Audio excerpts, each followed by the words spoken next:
Hi guys, welcome to my student presentation 5, The Modern Revolution.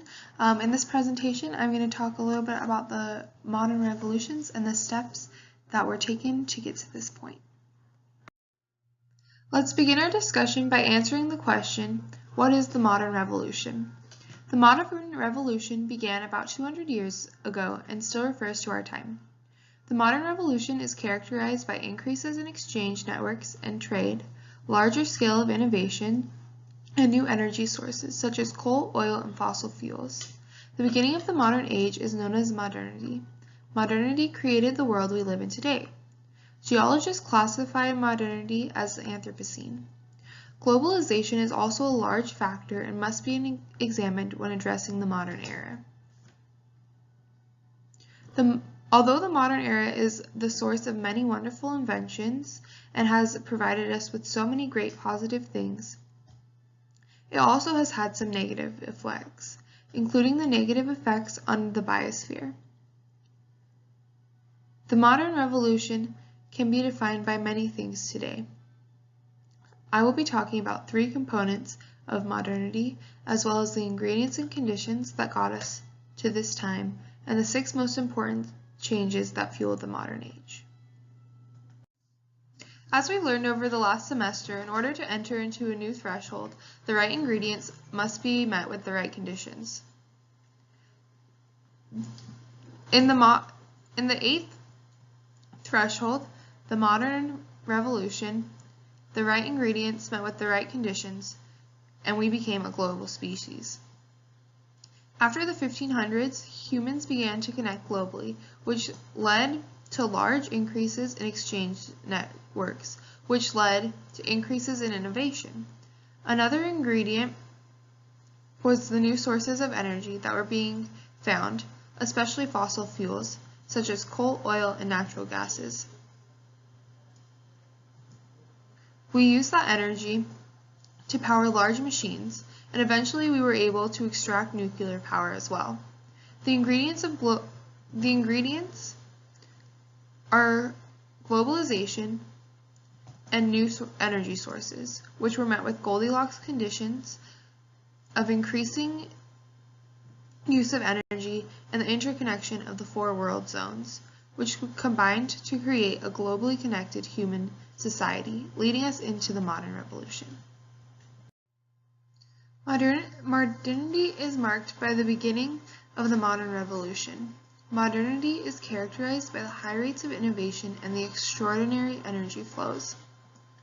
It first became apparent in Europe as European rates of growth and social and political structures began to rapidly expand and progress. The Industrial Age is a prime example of the beginning of modernity. The Industrial Revolution has made many parts of the modern age possible, most of which we take for granted. Thanks to the Industrial Revolution, education is no longer a right, now it's a privilege.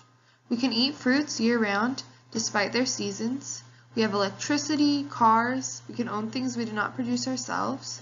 People no longer have to live on farms to provide food for themselves or other people, and people can explore different careers, as well as many other things. Before the modern age, in order to feed everyone, 80% of people were farmers. Now, less than 1% of people are farmers. You may be asking, well, what is the Industrial Age and how does it give us all of these amazing benefits?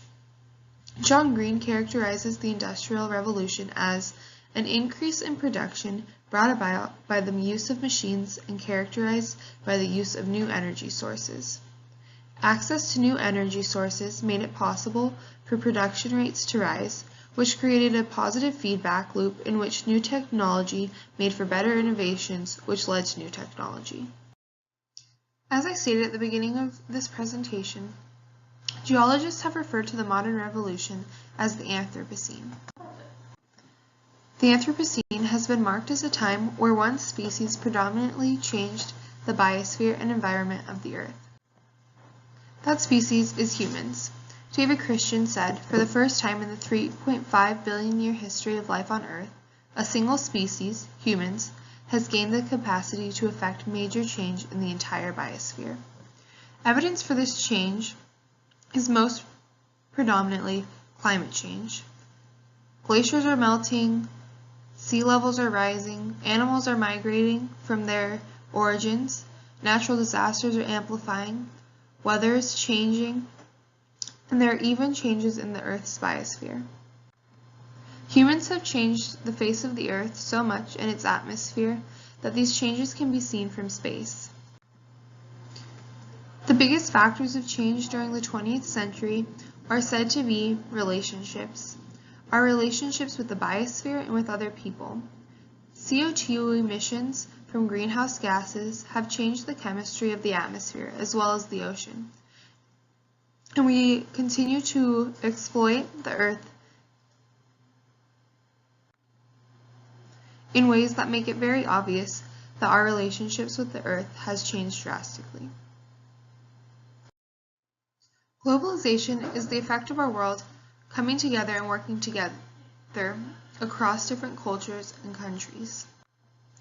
Globalization can be defined through the connectivity of global markets, trade, global interactions, and vast exchange networks. Through globalizations, we now have global markets, which now has caused a need for global decisions.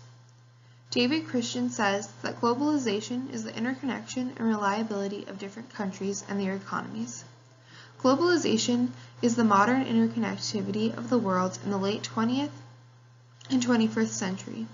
It's the result of various ways of communication, production, and transportation being made immensely easier.